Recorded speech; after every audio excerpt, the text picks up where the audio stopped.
Back in the good old state of Michigan. I wanted to take a quick little minute. Just actually read an article, couldn't help myself, so I figured I'll come back to the car and share my thoughts. And so, this past week, the last 7 days were monumental in nature.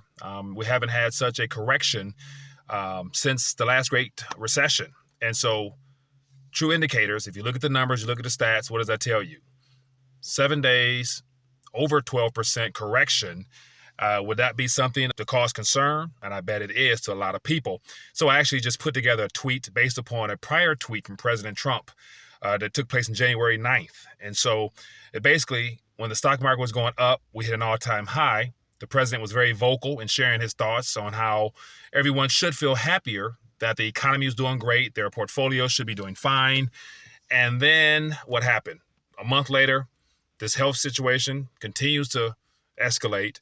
And the same confidence that our president was sharing, I don't imagine is present now, given the fact that there's no way he can actually explain a correction of this magnitude, whereas just simply a lack of confidence due to the fact that the economy is not moving as normal because of health concerns that everyone has, which basically limits people's direct intentions on actually going out there and interacting in the commerce sense. But $4.3 trillion was transferred. And so the article I'm going to share with you guys talks about how it was lost.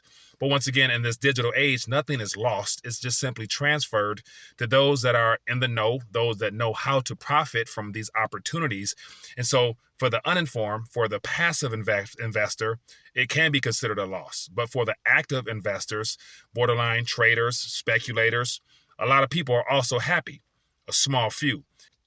It goes a lot deeper into understanding the whole concept of investing and what's actually gambling these days. But 4.3 trillion lost off of the major three indexes here in the US. And as you guys know, the way that mainstream media loves to tell you the health of our economy is based upon the performance initially of the Dow Jones. And so here we are now, 25,000 or whatever so points, heading into this weekend currently. And so a lot of commentators are talking about how they anticipate the Federal Reserve responding. And so I've read some articles about Federal Reserve board members talking about possibility of a cut.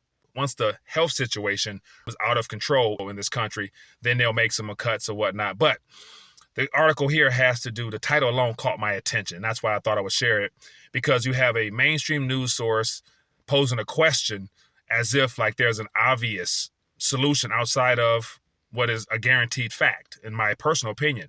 What can the Federal Reserve do to stave off a collapse on the economy? And so ideally, the only thing the Federal Reserve can do is more of what it's already done. We know the game plan by now. If you're in an alternative media space, you know what is coming and what's going on.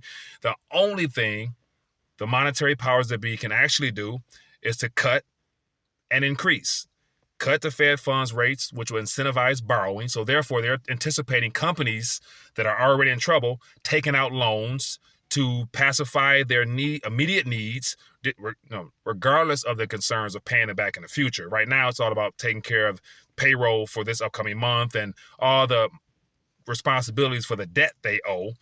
And then also, you have the very idea that they're going to borrow and then they're going to increase. What I mean by increase, they're going to just create reserves. And so it's going to be a matter of how they word it, whether it's going to be outright QE, or I definitely anticipate more on the repo side, there being more of financial institutions oversubscribed, wanting to get rid of all those paper illusions of wealth in the form of bonds and treasuries and whatnot. But the question was kind of like, who are they fooling? Like, there's nothing that can be done other than what has already been done.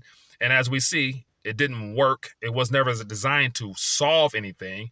It was meant to just pacify the financial system until we reached this current point where this current health situation, in my opinion, was strategically placed in this time frame, head into this new decade to usher in the change that's underway. And so the article talks about how an analyst mentions that 4.3 trillion was wiped off. And so as a counter to President Trump's tweet from January, when the markets were on the verge of all-time highs, the president was very vocal in telling the mainstream thought process of, are you feeling better? The equities are up. You're having gains of 60, 50, 70, 80%. And so now you will never see a tweet in this magnitude, which I just made up on the fly, talking about the stock market took a hit, 4.3 trillion was lost. Don't panic, buy the dip. the Fed will come and save your 401k, your IRA, and your pension. And of course, you'll never hear that, but that's just my little play on words of how we're always told one thing, and it's always the complete opposite of reality. And I think people are starting to wake up. Definitely, they're starting to feel how this illusion is caving in on them. And so my only hope is that for everyone that's actually watching this, that you have been preparing on a financial standpoint in a practical manner well before this time frame, to where, and once again, this is not financial advice, it's just one man's opinion, but yet the more you have lessened your dependency on this current paradigm, the less you stand to lose. And so if you've been watching this for the last decade at how the central banks around the world has been just doing more of the same thing, cutting and increasing their willingness to accommodate stimulus to prop up the system, you would realize that what they're doing is they're expanding and they're creating more of the same thing that we all work for and that we were told to save and to put aside for future uses.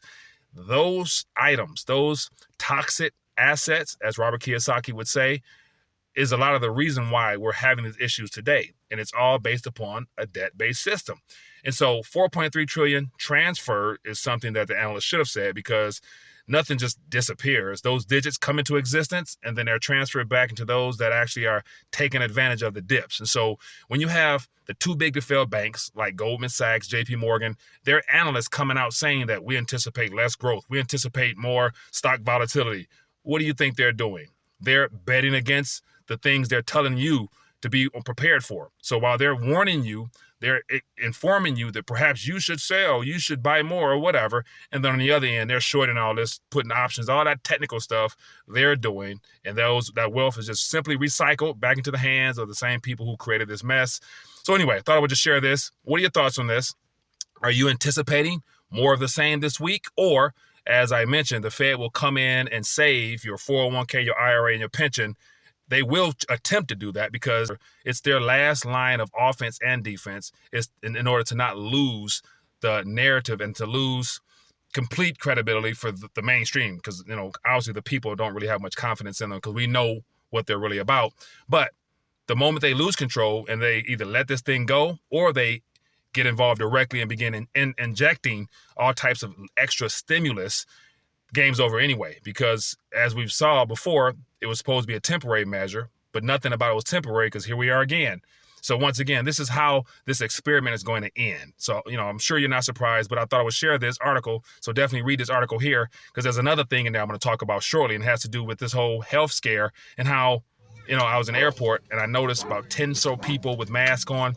And my first thought was, I wonder how many people bought into the propaganda that was given to them on the origins of this whole health scare, and how many people actually know the possibility of the people behind it that I'm going to talk about. But other than that, interested to find out what you think. Leave a comment down below.